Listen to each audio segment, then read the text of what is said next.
et que le désir de Dieu est de te révéler son plan parfait pour toi.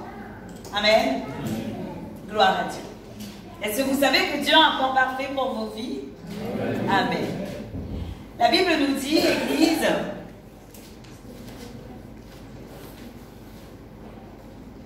dans le psaume 139, le verset 16,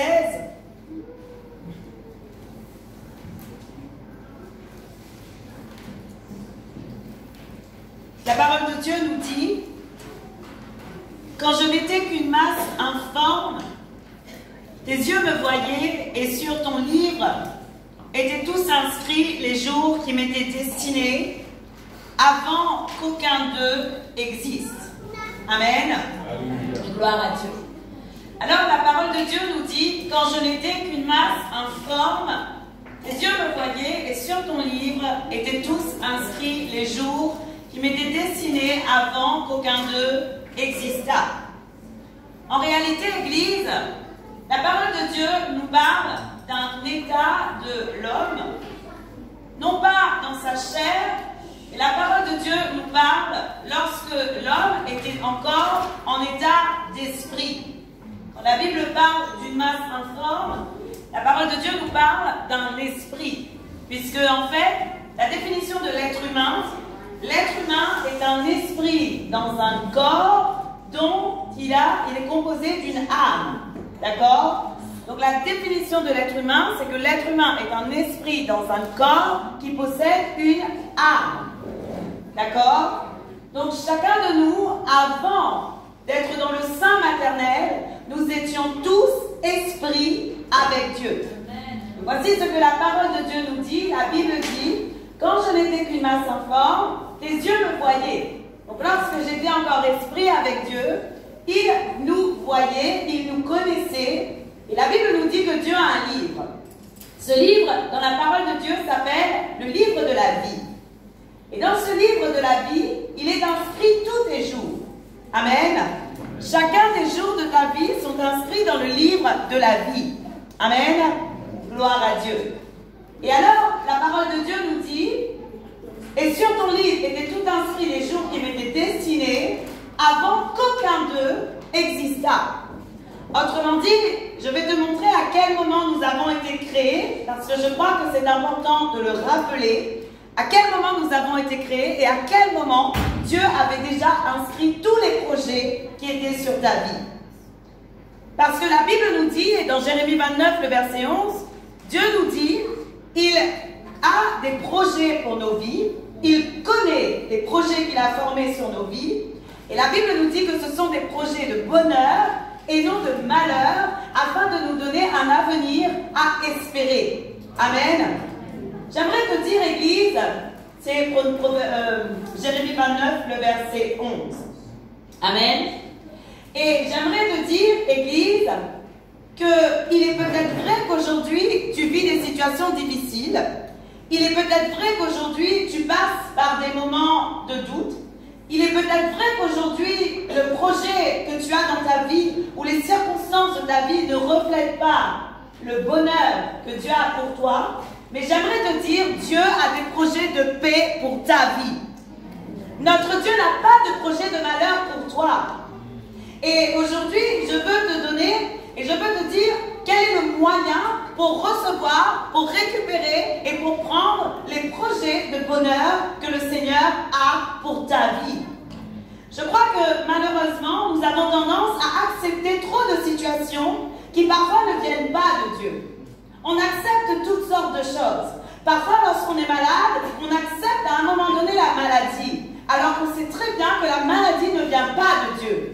Et donc, qu'est-ce qu'on doit faire? On doit refuser de l'accepter parce qu'elle n'est pas d'abord ta maladie, elle est une maladie qui vient de l'ennemi. Et normalement, ton corps doit se régénérer, se restaurer par la puissance de Jésus-Christ.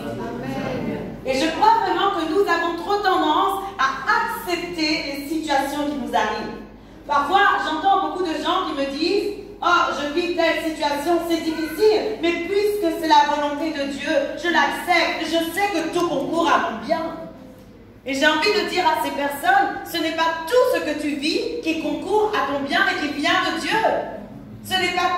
que tu vis, de mal, de mauvais, qui concourt à ton bien et qui vient de Dieu.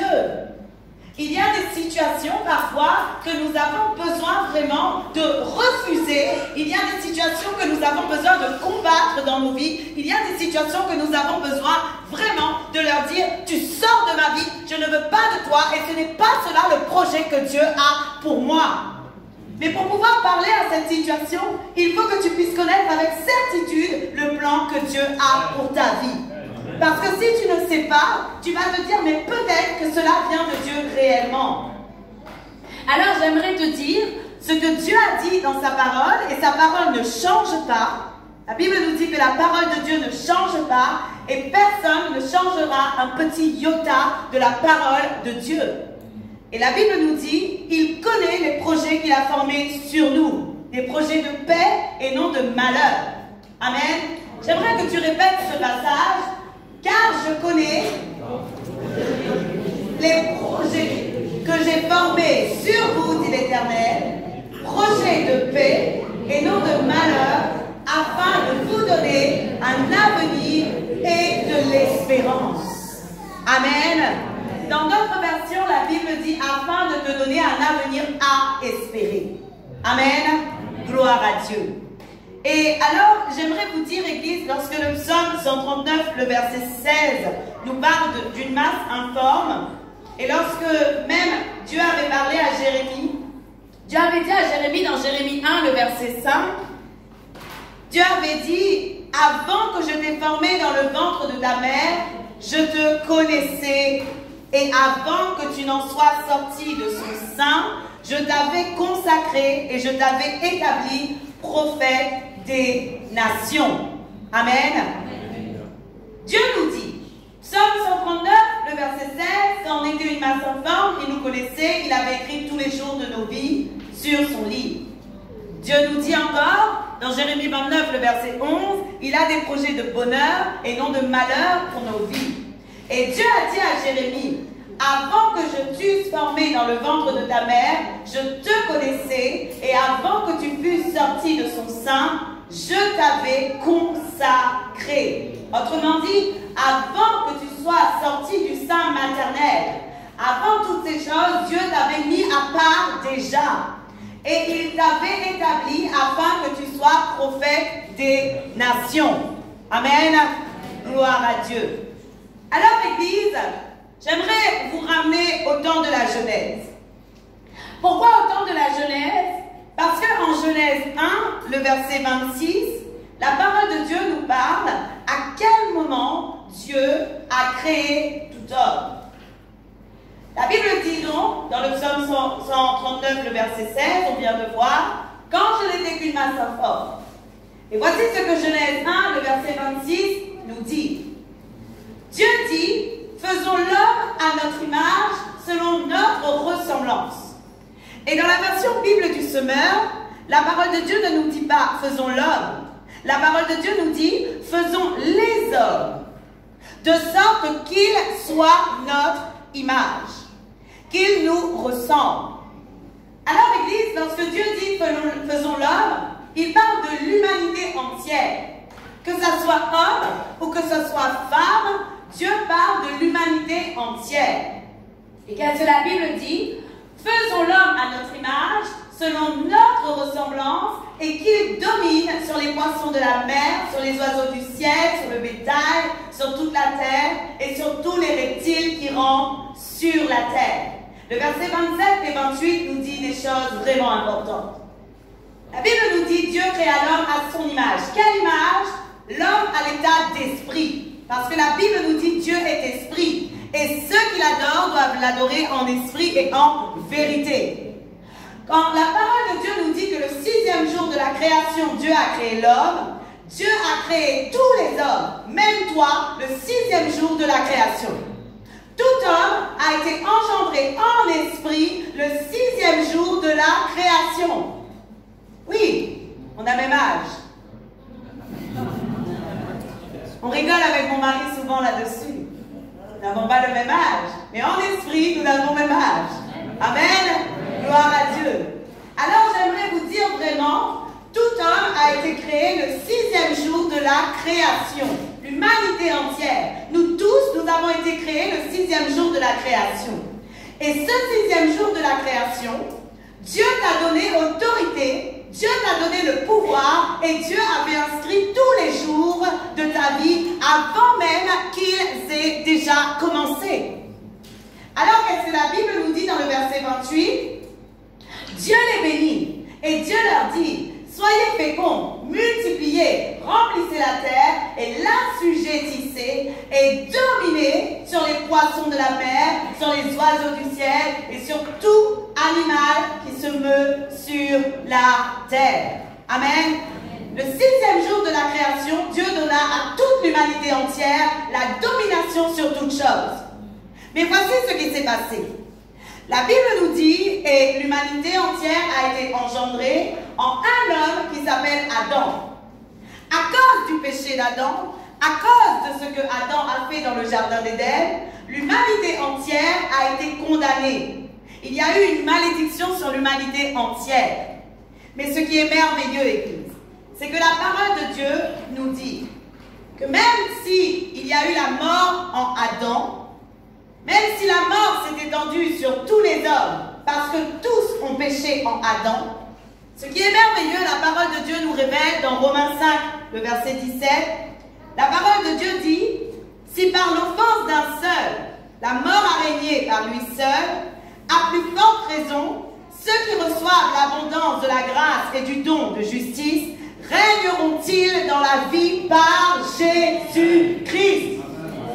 De même que l'humanité entière est morte à cause du péché d'Adam, de même que la mort s'est étendue à cause du péché d'Adam sur l'humanité entière, et que nous avons momentanément perdu notre position de dominant, de même, lorsque Jésus-Christ, et lorsque nous avons reçu Jésus-Christ comme Seigneur et Sauveur personnel dans notre vie, nous avons récupéré le pouvoir et la possibilité de dominer et de régner sur toute chose dans notre vie. Et si nous avons récupéré ce pouvoir, si nous avons récupéré cette possibilité, cela veut dire que nous avons aussi la possibilité d'aller chercher les projets que Dieu avait formés pour nous le 6e jour de la création, en même temps que je fus créé en esprit, et que dans son livre, il est inscrit tous mes jours. J'ai la possibilité aujourd'hui d'aller chercher et de recevoir les révélations qui sont inscrites sur ma vie. J'ai encore cette possibilité. De même qu'aujourd'hui, Dieu nous donne la possibilité de régner avec Christ, de même aujourd'hui, le Seigneur nous donne la possibilité de récupérer tout ce qui était inscrit sur son livre afin que nous puissions en bénéficier. Amen. Aujourd'hui, j'aimerais vraiment que vous puissiez dire: je refuse le plan qui ne vient pas de Dieu dans ma vie. Vous pouvez le déclarer, Église. Je refuse le plan qui ne vient pas de Dieu dans ma vie. Aujourd'hui, si vous êtes en Jésus-Christ, vous avez la possibilité de récupérer le plan qui vous appartient, qui est à vous. Souvent, lorsque je lisais le psaume 139, le verset 16, je disais: Seigneur, comment se fait-il que sur ton livre, tu avais inscrit des mauvaises choses sur ma vie? Et je me suis dit: non, Dieu n'a rien inscrit de mauvais sur ma vie. Mais c'est la mort, le péché d'Adam qui a inscrit d'autres choses sur ma vie.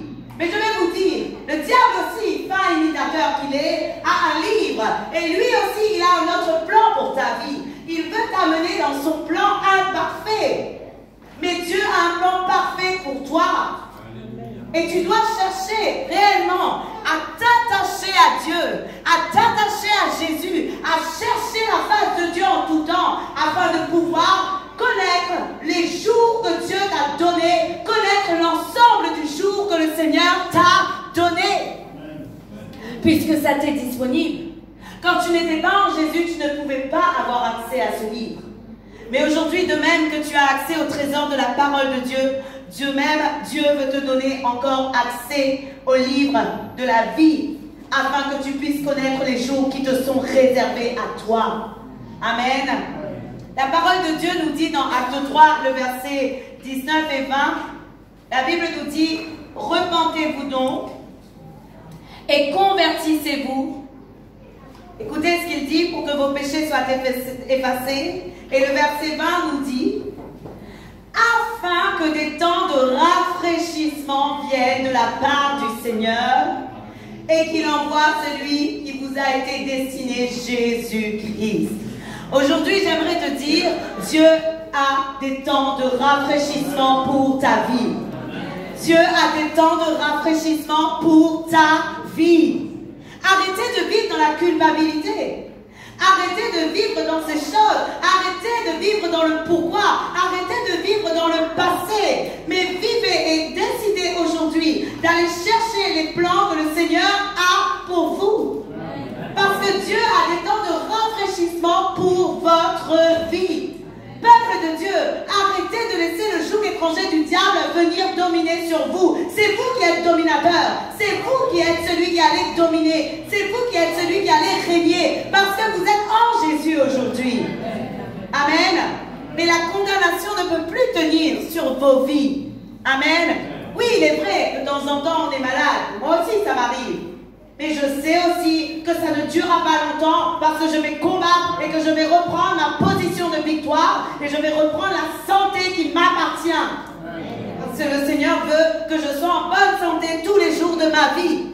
Ça, c'est la volonté de Dieu. Même si je suis malade, j'ai le droit de déclarer, Dieu veut que je sois en bonne santé tous les jours de ma vie.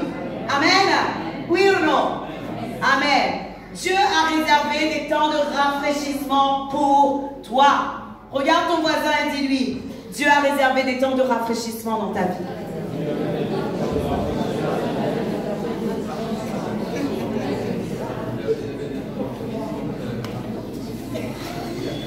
Amen. Il est bon de dire cela. On va le redire encore. Dieu a réservé des temps de rafraîchissement pour ta vie. Amen. Amen. Il est bon de dire cela. Hein? Le frère Ivan fait « je reçois ». C'est vrai, vous pouvez dire « je reçois ». Amen. Et gloire à Dieu. Il est vrai, Dieu a réservé des temps de rafraîchissement pour toi. Pour quiconque est là ce matin, je peux ce soir, je peux vous assurer, Dieu veut vous rafraîchir. Amen. Gloire à Dieu. Et Dieu ne veut plus voir son peuple souffrir, son peuple malade, son peuple encombré, son peuple sous des jougs étrangers. Sinon, il n'aurait pas dit, venez à moi, vous tous qui êtes fatigués. Amen.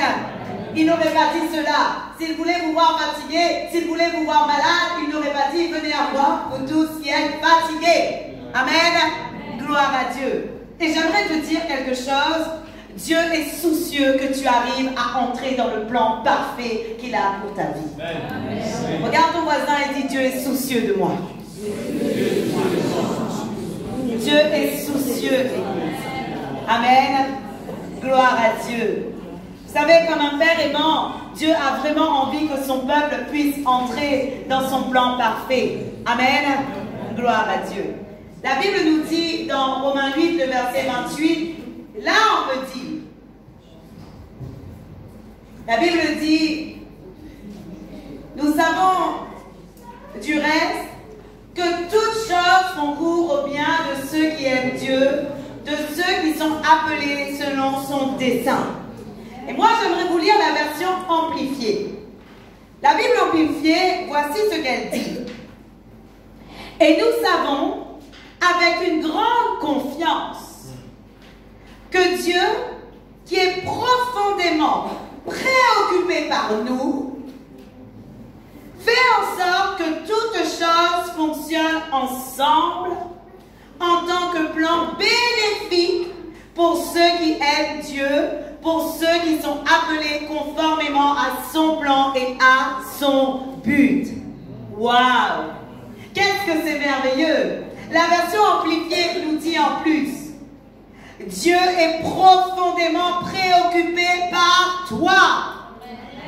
Et comme il est préoccupé par toi, Dieu fait toutes choses. Il fait en sorte que toutes choses fonctionnent ensemble en tant que plan bénéfique pour ta vie. Alors j'aimerais te dire, lorsque tu vois les mauvaises choses arriver, arrête de dire, tout concourt au bien de celui qui aime Dieu. Non, refuse ces mauvaises choses. Refuse de cette parole et que Dieu est préoccupé à ton bien. Et comme Dieu est préoccupé à ton bien, il fait en sorte que toute chose soit correctement agencée et fonctionne correctement ensemble afin que tu puisses en bénéficier. Nous avons besoin de le recevoir comme cela. Oui ou non? Nous avons besoin de le recevoir comme cela. Il est vrai, c'est facile d'accepter toutes choses. C'est facile d'accepter certaines défaites. Pour pouvoir avancer, parfois, on a plus facile à dire « Oh, c'est pas grave, toute chose concourt au bien de celui qui aime Dieu. » En attendant, tu croules sur les problèmes. Oui ou non? Moi, je crois vraiment qu'à un moment donné, Dieu nous donne le courage et la capacité de dire « Non, Seigneur, c'est vrai, c'est dur. Je refuse cette situation. Je ne veux pas cette situation dans ma vie parce que tu as défini un plan d'excellence pour moi. Tu as défini un plan d'excellence pour moi et tu es soucieux de me le donner. » Amen. Qui est dans des problèmes aujourd'hui? Qui n'en a pas? Tout le monde en a, oui ou non? Mais moi, j'ai décidé de prier et de dire à Dieu, Seigneur, je sais que tu es soucieux d'arranger toutes choses et je sais que je dois refuser cette situation. Cette situation n'est pas le plan parfait que tu as défini pour moi. Je suis appelé à régner, je suis appelé à dominer, je suis appelé à régner dans toutes les situations de ma vie, que ce soit dans ton mariage, que ce soit dans ta famille, que ce soit dans tes finances, que ce soit dans ton ministère, que ce soit dans ta vie entière, tu es appelé à régner. Tu es appelé à régner, Église. Nous sommes appelés à régner. Et Dieu nous aime. Dieu nous aime. Et puisqu'il nous aime, il veut que tout soit bénéfique pour nos vies. Il est vrai que parfois nous avons des temps d'épreuve prévus par Dieu. Mais à ce moment-là, Dieu te fait comprendre, je suis avec toi, tu marcheras dans le désert, mais je suis avec toi. Ne t'inquiète pas, il faut que tu passes par là. Mais si Dieu ne t'a rien dit, refuse cette situation. Amen. Si Dieu ne t'a pas dit, tu passeras par le désert, refuse la situation. Amen. Aujourd'hui, je sais, lorsqu'il va m'arriver des temps de désert, je sens, je dis, Seigneur, je me prépare à des temps un peu durs. Allez, on se prépare, on va aller remplir un peu le cœur de la parole, on va aller louer, glorifier Dieu, parce que je sais que des temps durs vont arriver. C'est comme si tu sens, ça va arriver, Dieu te prévient, il y a des temps durs qui arriveront, mais sois sans crainte, je suis avec toi. Sois sans crainte, je suis avec toi. Mais si Dieu ne t'a rien dit, refuse. Amen. Vrai ou faux? Amen. Et j'aimerais te dire, Église, pour que tu puisses faire cela, et pour que tu puisses savoir ce que le Seigneur a réservé pour toi, ce qui est de Dieu et ce qui n'est pas de lui, il y a des choses à faire. Il faut d'abord que tu commences à te tourner vers Dieu avant de commencer chaque jour de ta vie. Parce que tu ne peux pas dire, je crois que tout concourt à mon bien et je crois que cela est de Dieu ou cela n'est pas de Dieu si tu n'as pas d'abord cherché la face de Dieu. Tu ne peux pas dire. Personne ne peut discerner quand c'est Dieu et quand ce n'est pas Dieu s'il n'a pas cherché d'abord la face de l'Éternel pour sa vie. Amen. N'est-il pas vrai, Église, que la parole de Dieu nous dit dans le psaume 32, le verset 8, Dieu dit, je te montrerai la voie que tu dois suivre. Amen. Qu'est-ce que Dieu dit? Il dit, je te montrerai, je t'instruirai et te montrerai la voie que tu dois suivre. Je te conseillerai et j'aurai le regard sur toi. Amen. Qu'est-ce que la Bible dit? La Bible ne dit pas que Dieu va te laisser seul. La Bible ne dit pas non plus que Dieu ne te dira rien. La Bible nous dit que Dieu veut t'instruire et Dieu veut te montrer la voie que tu dois suivre. Amen. Église, c'est drôle à quel point un chrétien aujourd'hui, nous pouvons encore, même moi parfois ça m'arrive, aller vraiment à l'aveuglette. J'avance, je me suis réveillée un peu comme tombée du lit, et puis j'avance un peu à l'aveuglette. À ce moment-là, je me dis, j'aurais mieux fait de rester chez moi, parce que si j'avais commencé par chercher la face de Dieu, la journée ne serait pas la même. Amen. Je crois, Église, que le Seigneur veut t'instruire. Et je crois que tu dois vraiment chercher en tout temps la face de l'Éternel. Alors, la première chose à faire pour être dans le plan de Dieu est de commencer par se tourner vers lui avant toute autre chose. La Bible nous dit dans le psaume 143, le verset 8, je vais vous lire la version parole de vie. La Bible dit, dès le matin, montre-moi ton amour, car j'ai confiance en toi. Fais-moi connaître le chemin à suivre, car je me tourne vers toi. Amen. Bien-aimés, j'aimerais vous dire, puisque maintenant vous connaissez que depuis que vous étiez encore esprit, Dieu avait écrit des jours merveilleux, d'excellence et parfaits sur ta vie, sur ta destinée. Qu'attendons-nous à partir de maintenant, à partir de demain matin, pour poser les genoux par terre et commencer à dire à Dieu, Seigneur, montre-moi ton amour. Amen. Qu'attendons-nous pour le faire? Pour dire à Dieu, Seigneur, montre-moi ton amour et fais-moi connaître le chemin à suivre, car je me tourne vers toi. La Bible nous dit que se tourner vers Dieu, autrement dit, nous fait connaître les voies de Dieu. Amen. Si l'on ne se tourne pas vers Dieu, il est impossible pour nous de les avoir. Vrai ou faux? Amen. La deuxième chose à faire pour être dans son plan parfait, tu dois avoir confiance en lui. Le lâcher-prise. Vous connaissez le lâcher-prise spirituel? Le lâcher-prise. Seigneur, tu as dit qu'il arrivera cela. Bon, faisons confiance, avançons. Faisons comme Abraham. Dieu a dit à Abraham, quitte le pays dans lequel tu es et je te montrerai la voie que tu dois suivre. Vraiment, lorsque je réfléchis à Abraham, je me dis, Abraham, il avait vraiment confiance en Dieu. Il avait vraiment confiance en Dieu. Parce que ce n'est pas facile de tout quitter, de tout laisser. En plus, dans des bonnes circonstances. Quand tu quittes tout et que la circonstance est mauvaise, tu te dis, bon, c'est ça, tu vas vers des jours heureux, vers des jours merveilleux. C'est ce que tu peux te dire, oui ou non? Mais quand la circonstance est bonne, quand l'herbe est verte, quand tu as plein d'animaux, quand tu as plein de serviteurs, quand tout se passe bien, il est difficile de tout laisser pour aller ailleurs. Oui ou non?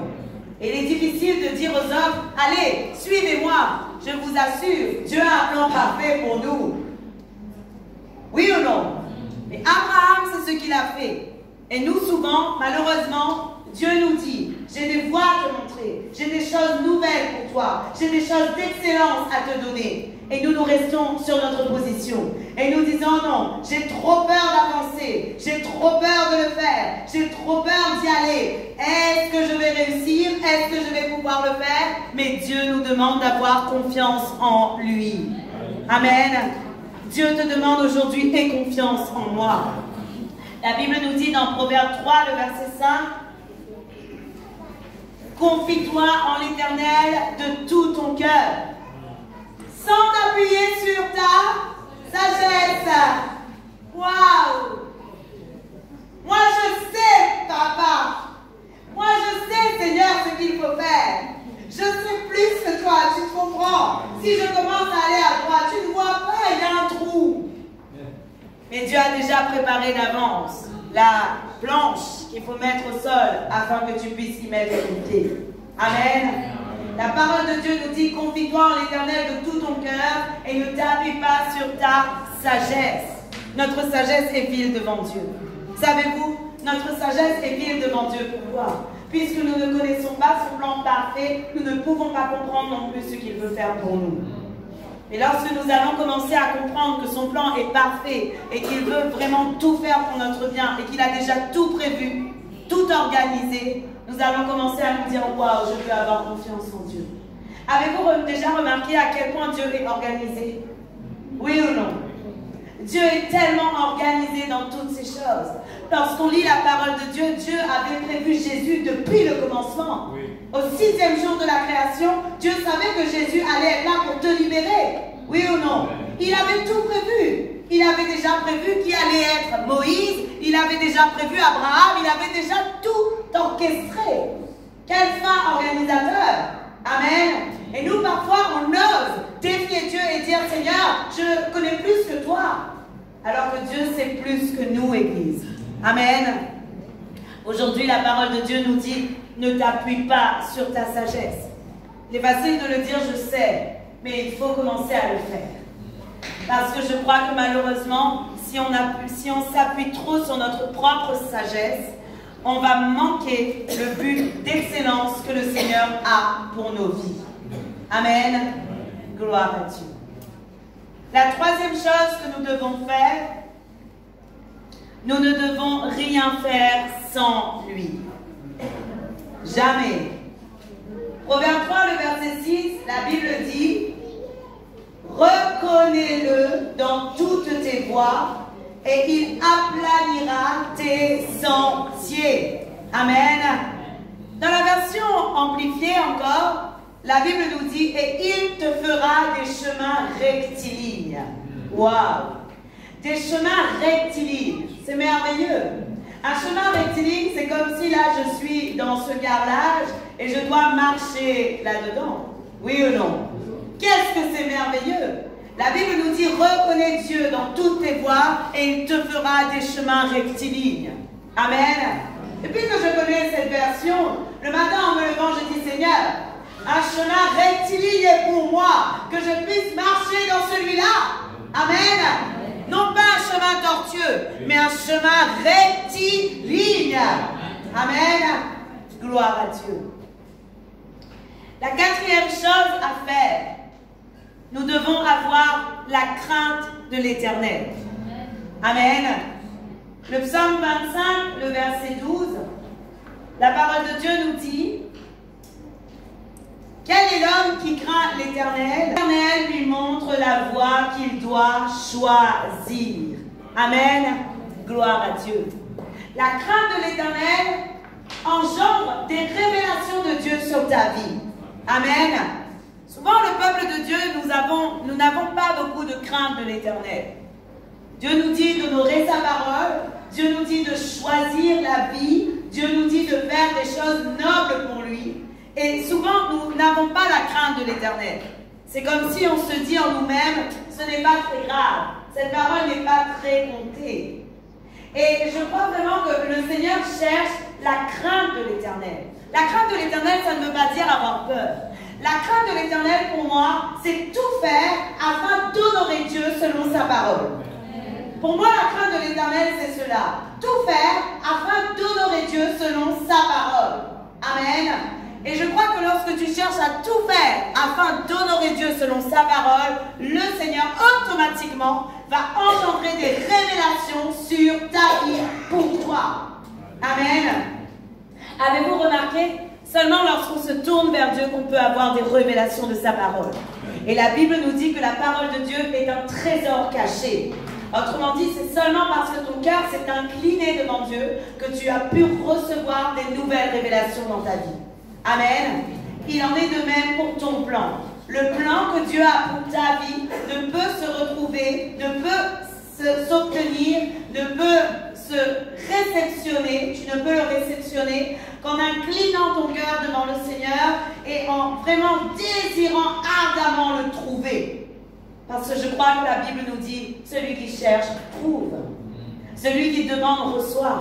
Et celui qui cherche, trouve. Souvent, nous disons à Dieu, Seigneur, donne-moi des révélations de ta parole. Et puis, nous allons dedans pendant, allez, on va dire 5 minutes. Et lorsqu'en 5 minutes, nous n'avons rien trouvé, nous disons, Seigneur, mais tu ne veux rien me dire. Mais j'aimerais te dire, pour avoir des révélations de la parole de Dieu, il te faut rester beaucoup d'heures dans la parole de Dieu. Beaucoup d'heures dans la parole de Dieu. Parfois, oui, après avoir resté beaucoup d'heures, tu reviens le lendemain, tu ouvres une page et tu reçois une révélation. Pourquoi? Dieu récompense toujours celui qui le cherche. Amen. J'aimerais te dire, pour le plan de Dieu dans ta vie, c'est pareil. Il faut que tu passes beaucoup d'heures devant la face de Dieu. Alors, tu n'es pas obligé de rester toute la journée en prière.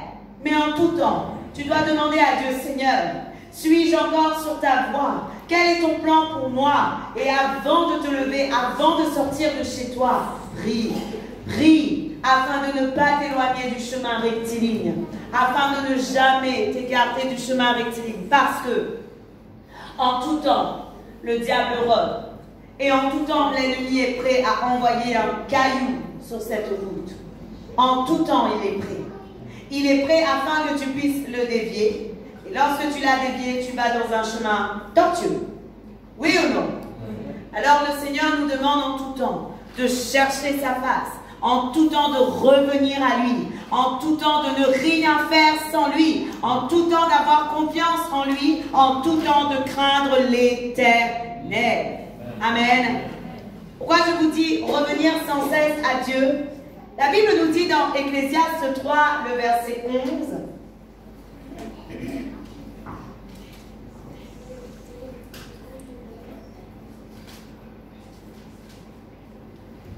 la Bible dit, il fait toutes choses belles en son temps, mais il a mis dans leur cœur la pensée de l'éternité, bien que l'homme ne puisse pas saisir, l'œuvre que Dieu fait du commencement jusqu'à la fin.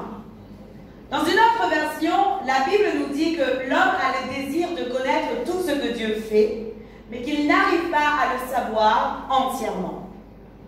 Et en fait, j'ai réfléchi à ce verset. Et je disais à Dieu, Seigneur, comment veux-tu que je puisse avoir le plan parfait pour ma vie, que tu as pour moi, pour ma vie, si tu ne me fais pas connaître entièrement ta volonté et entièrement le plan que tu as pour moi? Savez-vous, Église, lorsque la parole de Dieu dit deux choses différentes, la Bible ne se contredit jamais. Parce que Amos 3, le verset 7, la Bible nous dit que Dieu ne fait rien sans révéler son plan aux serviteurs, les prophètes. Est-ce que tu peux mettre ce verset, s'il te plaît? Amos 3, le verset 17.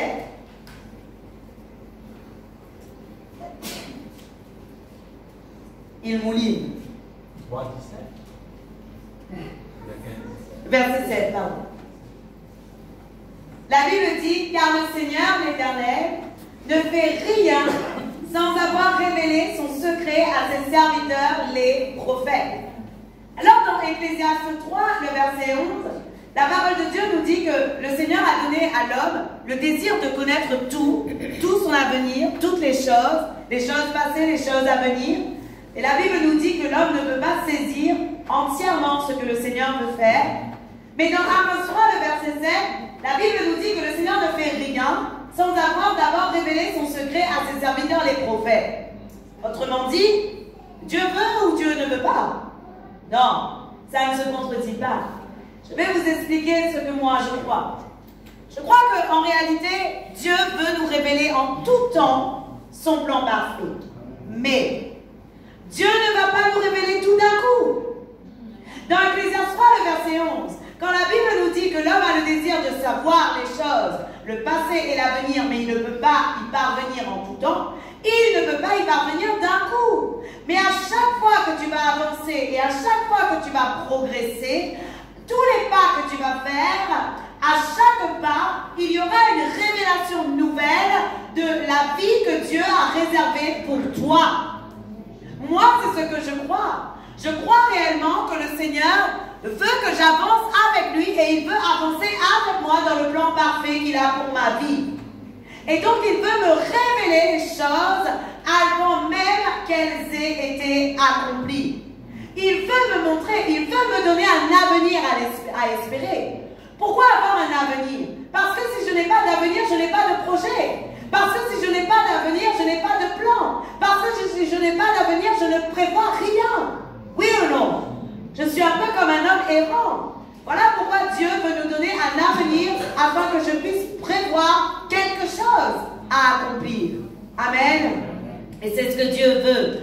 Mais voici, j'aimerais te dire, lorsque la Bible nous parle, la Bible nous dit et nous révèle que nous devons sans cesse revenir à Dieu. Parce qu'il ne nous donnera pas tout d'un coup, il veut nous révéler, mais il veut nous révéler en son temps, en ton temps, afin que tu puisses comprendre, mûrir, grandir, recevoir et réussir à accomplir ce que le Seigneur a pour toi. Amen. Gloire à Dieu. Alors, Église, j'aimerais vous dire et j'aimerais conclure par ce verset. La Bible nous dit dans Jérémie 33, le verset 3, beaucoup disent que c'est le numéro de téléphone de Dieu.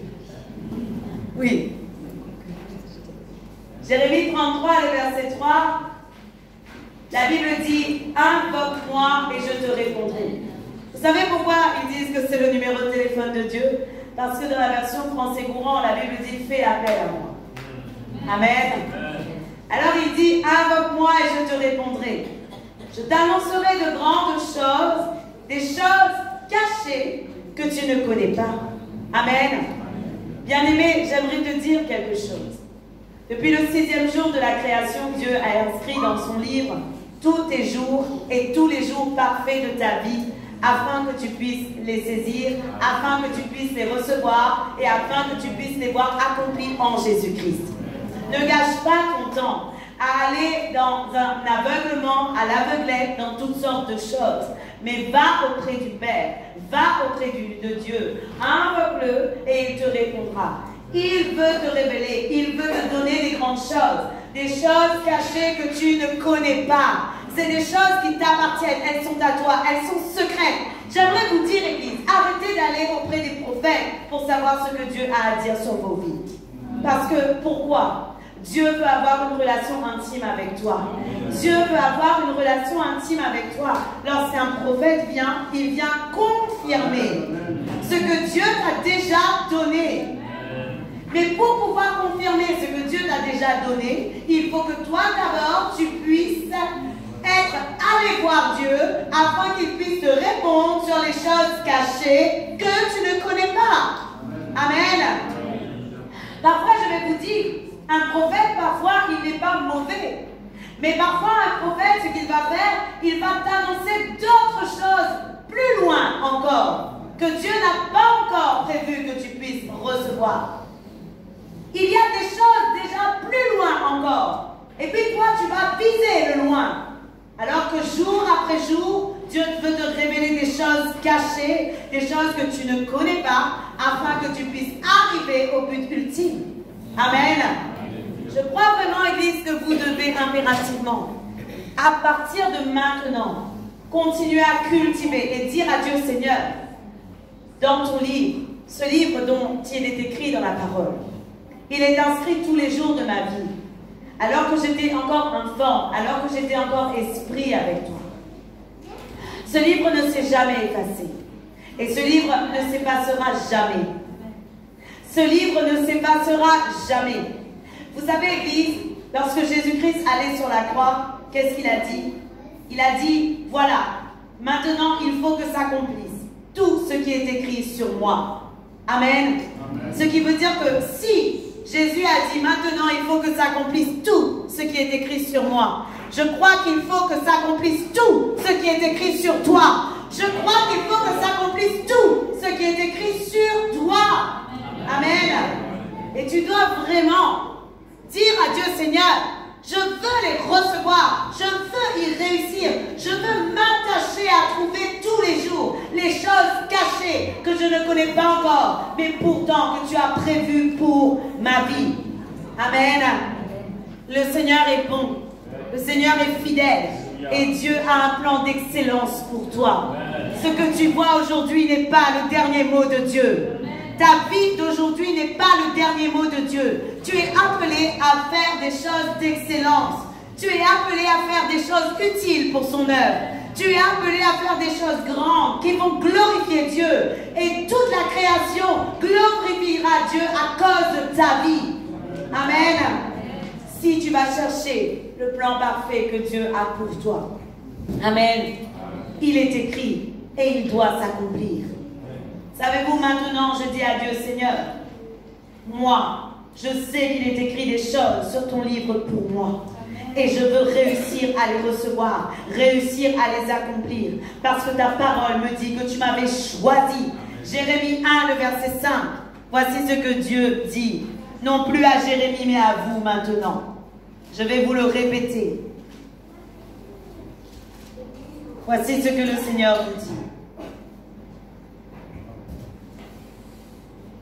Avant que je t'ai formé dans le ventre de ta mère, je te connaissais. Et avant que tu sois sorti de son sein, je t'avais consacré. Je t'avais établi prophète des nations. Amen. On peut prendre cette parole pour nous, oui ou non? Aujourd'hui, écoutez la promesse de Dieu pour le peuple. Il a dit dans les derniers jours, dit Dieu, je répandrai de mon esprit sur toute chair. Vos filles et vos fils prophétiseront. Amen. Alors, comme il a été dit à Jérémie, je t'avais consacré prophète des nations. Le Seigneur te dit aujourd'hui, il t'avait aussi consacré prophète des nations. Parce que nous sommes dans le temps qu'annonçait Joël 2. Et puisque nous sommes dans le temps qu'annonçait Joël 2, nous pouvons nous dire aujourd'hui, je sais qu'avant que le Seigneur m'ait formé dans le ventre de ma mère, il me connaissait, il m'avait consacré afin que je sois utile pour son royaume. Amen. J'aimerais vous dire, Église, dans le livre de Dieu, je crois qu'il n'est pas écrit que des choses spirituelles. Nous sommes esprit, nous sommes corps et nous sommes âme. Amen. Je crois qu'il existe aussi des choses physiques que tu dois accomplir pour Dieu. Et je crois qu'il existe aussi des choses matérielles que tu dois accomplir pour Dieu. Je crois vraiment que le Seigneur veut se servir des choses du monde afin que son nom soit glorifié en tout temps. Amen. Et je crois vraiment, Église, que lorsque la parole de Dieu nous parle du plan de Dieu pour nos vies, ce n'est pas que dans le ministère. C'est aussi dans notre vie personnelle. Si ton mariage est flou aujourd'hui, tu peux aller auprès de Dieu et décider de dire, cette situation n'est pas celle que le Seigneur a prévue pour ma vie. Elle n'est pas celle que Dieu a prévue pour ma vie. Mais je crois que le Seigneur a un autre plan pour moi. Et aujourd'hui, je décide d'accueillir et de recevoir le plan parfait que le Seigneur a pour moi. Et tu peux dire à Dieu, Seigneur, montre-moi quel est-il. Montre-moi comment il faut que je prie. Montre-moi comment il faut que j'avance. Montre-moi comment il faut que j'agisse. Parce que Dieu veut manifester sa gloire dans toutes les situations de ta vie. N'oubliez jamais, la perfection de Dieu vous appartient aujourd'hui. Je le crois vraiment. Tout ce que nous avons à faire pour Dieu est parfait. Et avant même que tu aies commencé l'œuvre que Dieu a prévue, elle est déjà terminée pour toi. Amen. Que le Seigneur vous bénisse abondamment et que vous puissiez vraiment avoir une espérance nouvelle dans votre vie. Que vous puissiez avoir la joie, l'allégresse de Dieu en vous parce qu'il vous a prédestiné à vivre des grandes choses. Vous êtes appelés à vivre des grandes choses. Amen. Gloire à Dieu. On peut acclamer le Seigneur.